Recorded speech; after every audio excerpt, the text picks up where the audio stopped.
O Evangelho segundo Marcos. Origem. Embora o Evangelho de Marcos em si mesmo seja anônimo, os títulos dos 4 evangelhos foram adicionados mais tarde. É praticamente certo que o autor foi João Marcos, um nativo de Jerusalém, primo de Barnabé, um associado íntimo de Pedro e, talvez, também de Paulo. Desde o início do século II, o nome de Marcos, e nenhum outro, tem sido sempre associado com este evangelho. Esse é um fato notável. Em uma época em que a Igreja procurava atribuir autoridade apostólica à sua literatura, é altamente improvável que um nome secundário pudesse estar associado com um evangelho, a menos que houvesse uma boa razão para isso. Papias, Justino, o Mártir, o prólogo anti-marcionita de Marcos, Irineu e o cânon muratório, todos atribuem o evangelho a Marcos como um intérprete de Pedro. Nas palavras de Vincent Taylor, não pode haver dúvida de que o autor do evangelho foi Marcos, o assistente de Pedro.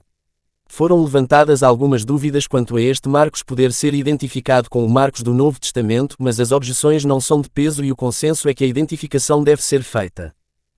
Podemos assumir como praticamente certo que o Marcos que escreveu o Evangelho, aquele mencionado em 1 Pedro capítulo 5 versículo 13, o Marcos do livro de Atos e das cartas de Paulo são a mesma pessoa. A implicação de tudo isso deve estar clara.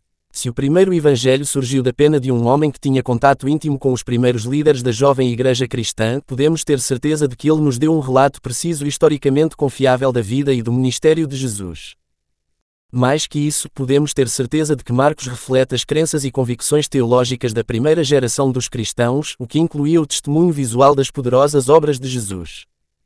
Isto é de uma importância incomensurável. A única esperança do homem está em Jesus Nazareno, varão aprovado por Deus entre vós com maravilhas, prodígios e sinais que Deus por ele fez no meio de vós. Ao qual Deus ressuscitou, soltas as ânsias da morte. Atos capítulo 2 versículos 22 e 24. Uma narrativa confiável dessas boas novas tem um valor incalculável. Data e local. A época em que foi escrito é frequentemente fixada entre 65 a 70 depois de Cristo. Isto está de acordo com a suposição de que Marcos escreveu depois da morte de Pedro, que provavelmente ocorreu durante a perseguição de Nero em 64 a 65 depois de Cristo, mas antes da destruição de Jerusalém em 70 depois de Cristo. No entanto, muitos acreditam que o Evangelho foi escrito antes, talvez nos anos 50 depois de Cristo. Esta determinação da data se baseia na crença de que o Evangelho de Lucas e o livro de Atos foram escritos antes da morte de Paulo, aproximadamente no ano 64 depois de Cristo, e consequentemente o Evangelho de Marcos, uma das fontes de Lucas, teria sido escrito antes.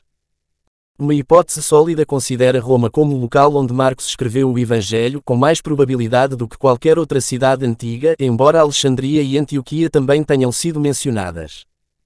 Como Marcos explica costumes judeus, por exemplo, capítulo 7 versículo 3 e 4, e traduz termos aramaicos, capítulo 5 versículo 41, sim, fica claro que ele estava escrevendo para leitores não judeus. O testemunho da tradição, o prólogo anti-marcionita, Irineu, Clemente de Alexandria, aponta para Roma, como também o faz a presença de muitas palavras emprestadas do latim, como centurion, denarius, etc. As implicações da perseguição e dos sofrimentos também apoiam esta opinião. 1 Pedro capítulo 5 versículo 13 afirma especificamente que Marcos, seu filho, estava com ele na Babilônia, o que se acredita ser uma referência a Roma. Se o Rufo de Marcos capítulo 15 versículo 21 deve ser identificado com o Rufo mencionado em Romanos capítulo 16 versículo 13, a hipótese a favor de Roma é ainda mais fortalecida.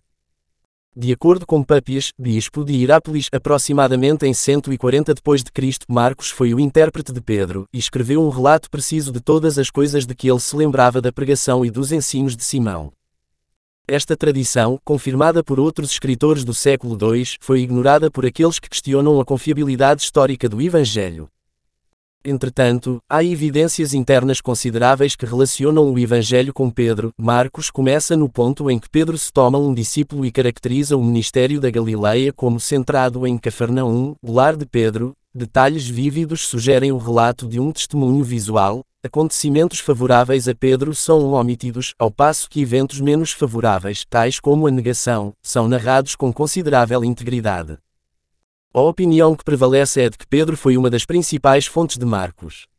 Ele, Marcos, essencialmente registra o que ouviu Pedro contar, complementando essas informações com outros materiais que ele sabia que eram confiáveis.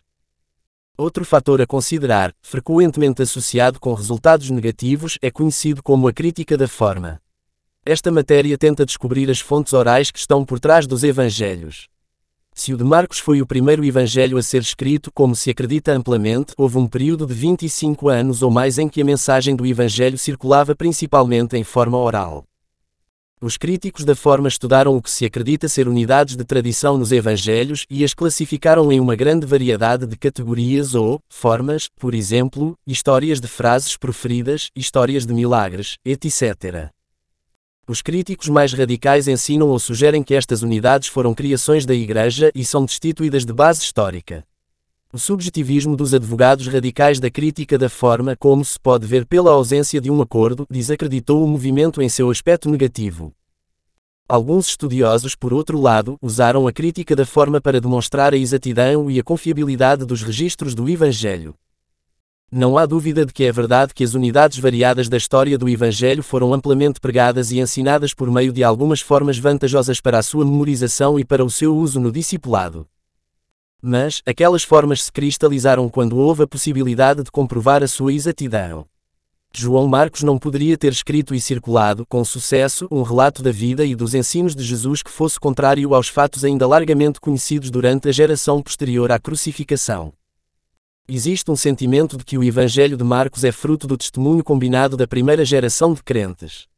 Este ponto de vista foi resumido de maneira comovente como, através de um vidro um pouco embaçado, podemos ver o evangelista trabalhando e ao fundo muitos outros de quem ele obteve as informações.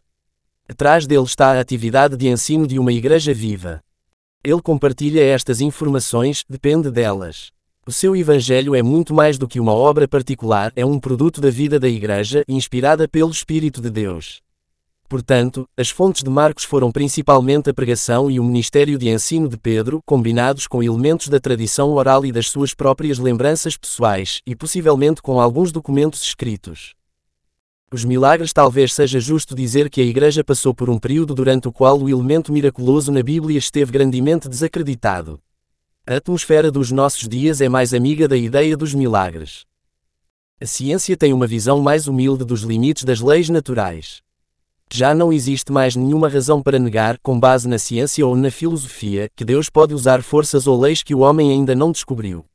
Também ficou claro, através dos estudos bíblicos e teológicos, que a tradição dos primeiros cristãos está permeada por uma crença nos milagres dos evangelhos. Certamente uma pessoa é livre, com base na sua própria filosofia e nas suas suposições, para rejeitar os milagres, mas ela deve, ao mesmo tempo, admitir que essa postura não é coerente com o cristianismo histórico. Nós somos gratos pelo renascimento contemporâneo do cristianismo evangélico histórico, com a sua firme confiança de que Jesus de Nazaré foi verdadeiramente um varão aprovado por Deus. Com maravilhas, prodígios e sinais, Atos capítulo 2 versículos 22. Por mais dignos que possam ser os motivos de homens como Bultmann, é possível que tenham interpretado mal o pensamento moderno, porque ali reside uma profunda fome. De qualquer maneira, a pregação da doutrina da cruz sempre pareceu tolice para aqueles que perecem, e ainda é verdade que, na sabedoria de Deus, Ele escolheu salvar os homens pela loucura da pregação. 1 Coríntios capítulo 1 versículo 21. E, felizmente, muitos dos melhores cientistas, filósofos e estudiosos bíblicos são humildes crentes em uma abordagem sobrenatural do cristianismo histórico. Propósito. Uma das conclusões inequívocas dos estudos bíblicos é a de que os evangelhos foram escritos com um objetivo religioso e teológico. Embora Marcos não expresse o seu objetivo tão abertamente como João o faz, ele não seria essencialmente diferente. Estes, porém, foram escritos para que creiais que Jesus é o Cristo, o Filho de Deus, e para que, crendo, tenhais vida em seu nome. João capítulo 20 versículo 31. Isto não significa que os evangelistas não tinham interesse nos fatos da história. Existem boas razões para acreditar que o trabalho deles seja historicamente confiável. No entanto, isto significa que eles escreveram com um objetivo religioso em mente e não com a preocupação de estar de acordo com os cânones da pesquisa histórica moderna, por meio do testemunho de Pedro e de outras testemunhas, e possivelmente incluindo as suas próprias lembranças. João Marcos teve uma visão do homem de Nazaré, que também foi o Messias, o celestial Filho do Homem, e o Filho de Deus.